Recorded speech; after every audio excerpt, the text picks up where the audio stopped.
வணக்கம். நான் Karthik. Share market அப்படின்னா என்ன? ஷேர் மார்க்கெட் எப்படி ஒர்க் ஆகுங்கிறத பத்தி தான் இன்னைக்கு பார்க்க போறோம். ஒரு கம்பெனி அவங்களோட பிசினஸ ரொம்ப விரிவுபடுத்தலாம்னு நினைக்கும்போது, அவங்க மக்கள்கிட்ட இருந்து பணத்த வாங்கி அவங்க கம்பெனிய பெரிதாக்கலாம் அப்படின்னு நினைக்கிறாங்க. மக்கள்கிட்ட இருந்து பணத்த வாங்குறதுக்கு அவங்க ஷேர் மார்க்கெட்ல அவங்க கம்பெனி லிஸ்ட் ஆயிருக்கணும். அந்த ஷேர் மார்க்கெட்ல லிஸ்ட் ஆகுறதுக்கு அந்த கம்பெனி நேரடியா போய் செபில ரிஜிஸ்டர் பண்ணணும். செபி அப்படிங்கிறது என்னன்னா, security and exchange board of India அப்படின்னு சொல்லுவாங்க. இது கவர்மெண்ட்டால உருவாக்கப்பட்டது.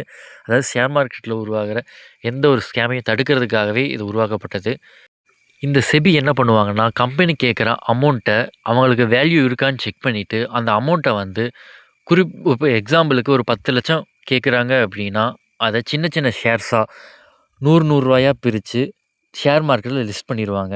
இந்த ஷேர் மார்க்கெட்ல லிஸ்ட் பண்றதுக்கு தான் என்எஸ்சி, பிஎஸ்சின்னு 2 விஷயம் இருக்கு. அதாவது என்எஸ்சி அப்படிங்கிறது நேஷனல் ஸ்டாக் எக்ஸ்சேஞ்ச். பிஎஸ்சிங்கிறது வந்து பாம்பே ஸ்டாக் எக்ஸ்சேஞ்ச். இதில வந்து லிஸ்ட் இந்த 2 இதில தான் கம்பெனி வந்து லிஸ்ட் ஆகும். எந்த ஒரு கம்பெனியுமே ஷேர் மார்க்கெட்ல லிஸ்ட் ஆகுறதுக்கு முன்னாடி ஒரு 10, 15 நாளைக்கு முன்னாடி ஷேர் மார்க்கெட் அனௌன்ஸ் பண்ணுவாங்க. ஐபிஓ இந்த கம்பெனியோட ஐபிஓ வந்து நாங்க ரிலீஸ் பண்ண போறோம் அப்படின்ட்டு. அத நீங்க வந்து லிஸ்ட் ஆகுறதுக்கு முன்னாடியே வாங்கும்போது சில பெனிஃபிட்ஸும் கிடைக்கும். எக்ஸாம்பிளுக்கு ஒரு ரூ. 100, ரூ. 105, ரூ. 50 அப்படிங்கிற ரேஞ்சில லிஸ்ட் ஆக போகுது அப்படின்னா, நீங்க முன்னாடியே வாங்கும்போது, அந்த ஷேரோட அதுக்கு இருக்கிற அந்த ஆஃபரிங்க பொறுத்து ரூ. 50க்கு நீங்க வாங்குற ஷேர் டக்குனு ரூ. 100, ரூ. 150 போகறதுக்கான வாய்ப்பு நெறையாவே இருக்கு.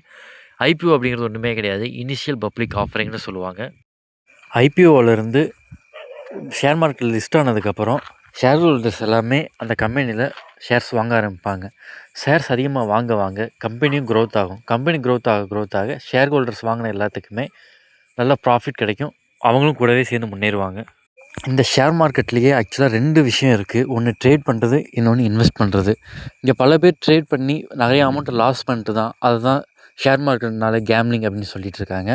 ஆக்சுவலா இப்ப வாங்கி நாளைக்கு வித்துட்டு நான் பணக்காரன் ஆயிடுவேன் அப்படின்னு ட்ரேட் பண்றது மூலமா பெட்டிங் வைக்கிறதுக்கு பேரு இன்வெஸ்ட்மெண்ட்ஸ் கிடையாது. நீங்க இன்னைக்கு வாங்கி லாங் டேர்முக்கு அந்த கம்பெனிய குரோத் பண்ண விட்டு, அதில நீங்க லாபம் பார்க்கும்போது கிடைக்கிறது தான் உண்மையாவே இன்வெஸ்ட்மெண்ட்டு. ஷேர் மார்க்கெட்டுக்குள்ள intraday, future and option, commodity and long term இன்வெஸ்டிங்ன்னு நெறைய விதம் இருக்கு. என்னைய பொறுத்தவரைக்கும் இன்வெஸ்ட்மெண்ட் அப்படிங்கிறது லாங் டேர்முக்கு ஒரு விஷயத்த கொண்டு போறது மட்டும் தான். இதில இன்ட்ராடேங்கிறது வந்து காலையில 9:15க்கு மார்க்கெட் தொடங்கி 3:30 மணிக்கெல்லாம் முடிஞ்சிரும். காலையில நம்ம எந்த டயத்துல வேணா ஒரு கம்பெனிய வாங்கி அதில வித்துட்டு லாபம் பார்க்குறதுங்கிறது என்னைய பொறுத்தவரைக்கும் சாத்தியமில்லாத ஒரு விஷயம். அதில லாபமும் குடுக்கலாம், நஷ்டமும் பெருமளவும் குடுக்கலாம். அதே மாரி ஃபியூச்சர் அண்ட் ஆப்ஷன் அதே மாரி தான். 1 வாரம், 1 மந்த், 3 மந்த்ங்கிற மாரி பீரியட்ஸ்ல டைம் குடுத்துருப்பாங்க. அதுக்குள்ள வந்து நம்ம அமௌண்ட்ட போட்டு அந்த கம்பெனி குரோத் ஆகும், இல்லைனா கீழ போகும் அப்படிங்கிறத நம்மளே ப்ரிடிக்ட் பண்ணி, அதில நம்ம வந்து அமௌண்ட் குடுக்கணும். அது என்ன பொறுத்தவரைக்கும் அது பேர் பெட்டிங் தான் சொல்ல முடியும். அந்த பெட்டிங் தான் கேம்பிளிங்கு. சும்மா இன்னைக்கு வச்சுட்டு இந்த கம்பெனி கன்ஃபார்ம் மேல ஏறும், கீழ ஏறுங்கிறது கம்பெனி ஓனர்ஸ்க்கே தெரியாது. இதில சில பேர் வந்துக்கிட்டு நான் சொல்றதில காசு போடுங்க, கீழ கோடு தெரியும், மேல பள்ளம் தெரியும்னு 1008 புருடா சொல்லிட்டு இருப்பாங்க. இதெல்லாம் எதையும் நம்பாம, ஒரு நல்ல கம்பெனியில இன்வெஸ்ட் பண்ணுங்க. லாங் டேர்முக்கு விட்டு, லாபத்த செஞ்சுட்டு, லைஃப சந்தோஷமா வாழுங்க.